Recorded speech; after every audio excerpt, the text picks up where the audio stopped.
Oi meninas, tudo bem?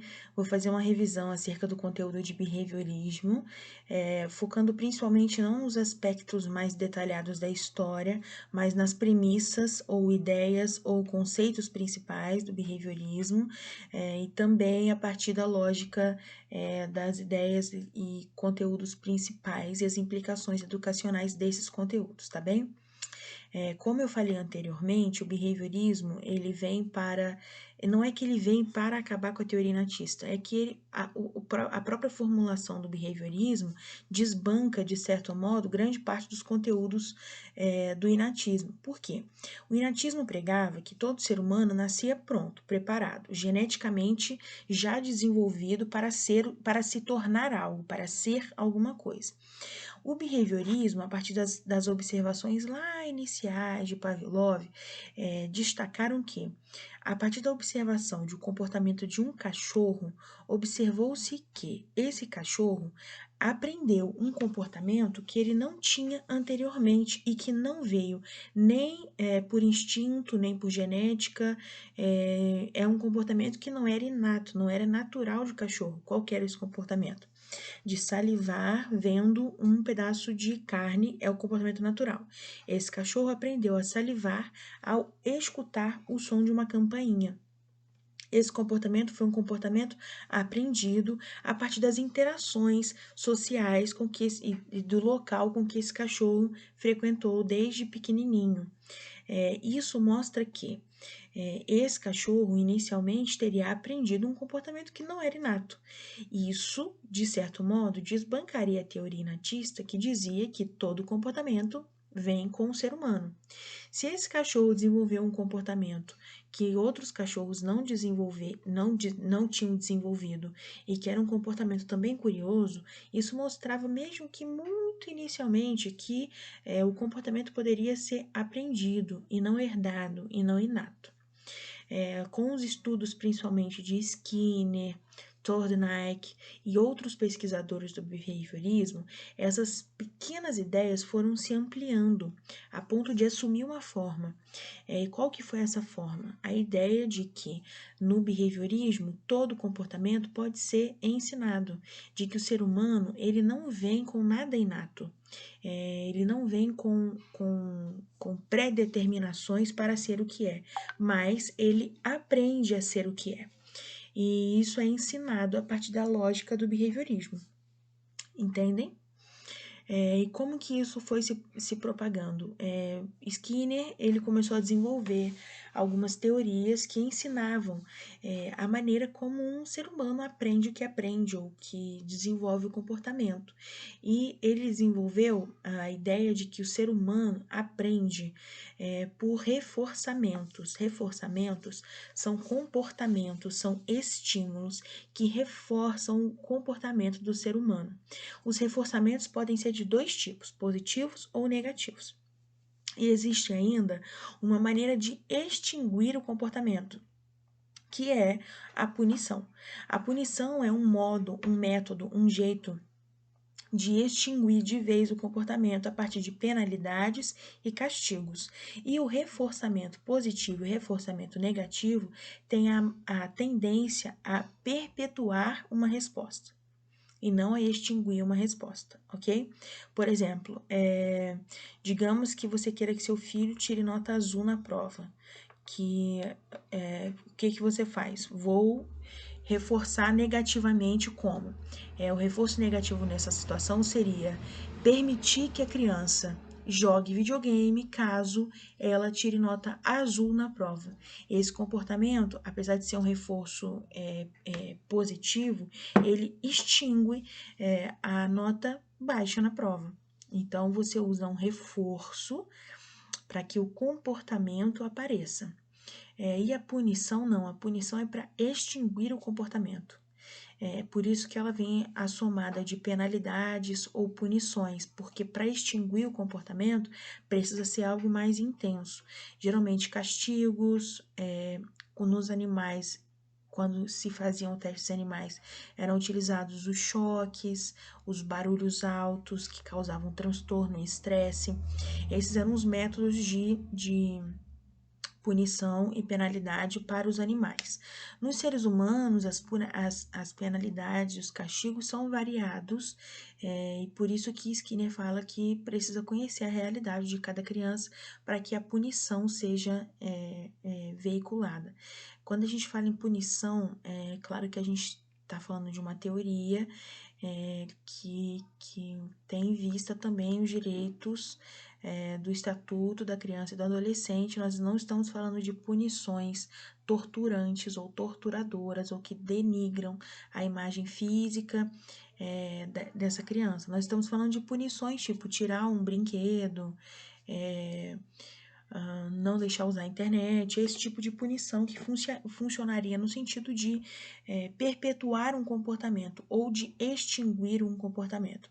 A punição, ela não reforça um comportamento, porque a sua penalidade é tão cruel que ela tem a tendência a extinguir o comportamento, fazer com que o comportamento não apareça mais. Por exemplo, colocar a criança no cantinho do pensamento por 1 hora, uma criança de 10 anos, por 1 hora, sem internet, sem videogame, sem ler livros, parada por 1 hora no cantinho do pensamento, por ter feito uma malcriação com a mãe, por exemplo. A tendência é que esse comportamento de punição extingua o comportamento de ser mal educado ou de fazer uma determinada coisa. Lembrando que as punições, as penalidades, os reforços positivos e os reforços negativos são sempre personalizados para cada criança. Criança que não usa a internet, dizer para ela que ela vai ganhar 1 hora de internet por dia se tirar nota azul na prova, esse reforço não vai fazer efeito nenhum. Na escola a gente usa o tempo todo esse tipo de reforçamento, com as estrelinhas, com os corações, com os quadros do comportamento, e é bom a gente pensar o que isso significa para a criança também.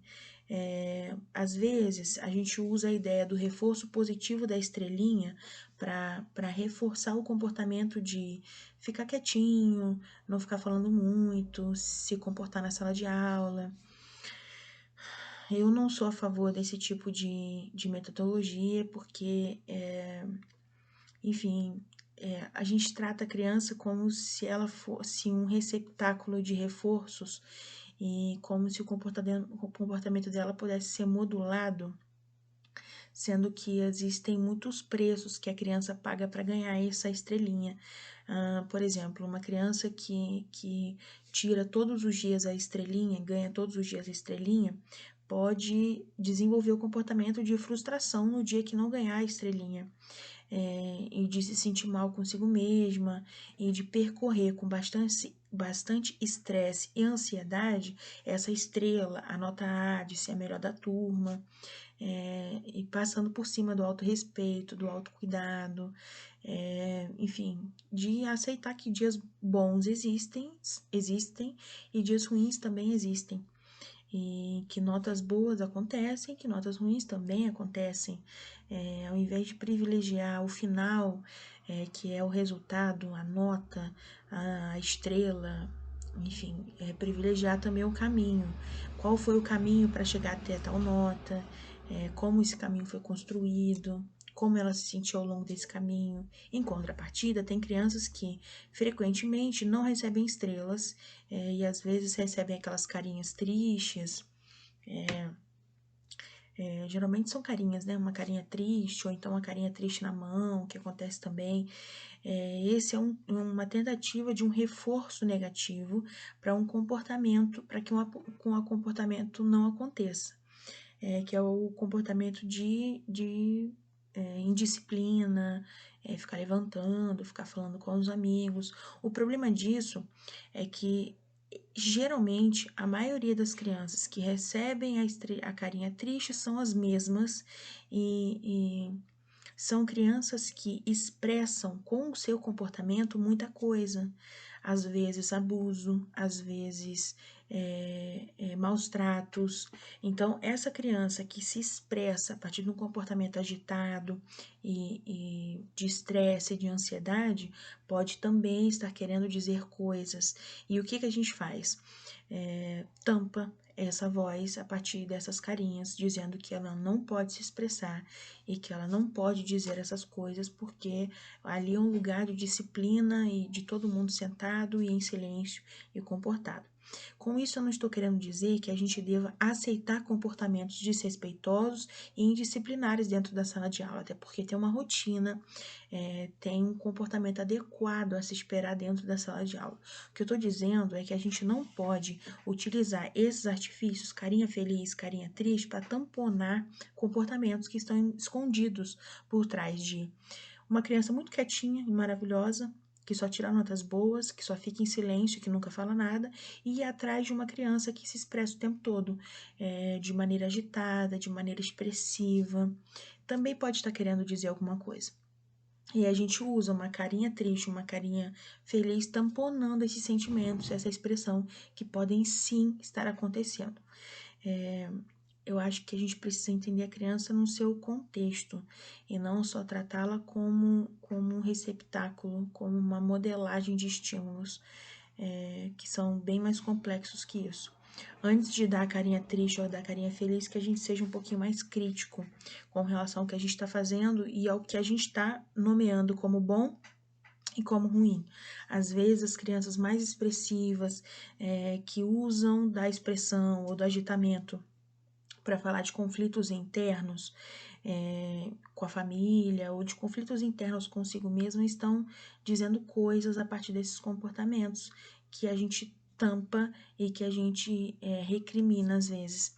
Ao mesmo tempo, uma criança muito quietinha pode estar escondendo coisas também para tamponar os sentimentos, porque o comportamento dela aceitável é de uma criança quietinha, que não se expressa, que não se irrita, enfim. Isso também é de se refletir, a gente precisa pensar sobre isso também, ok? Então, eu acho que é isso, as principais ideias sobre o behaviorismo. Leiam a apostila, porque é um complemento da aula, vai auxiliar nessa compreensão dos tipos de reforçamento e do que significado da punição e a diferença entre reforço negativo e punição, tá bem? Qualquer dúvida, me escrevam por e-mail. Um beijo.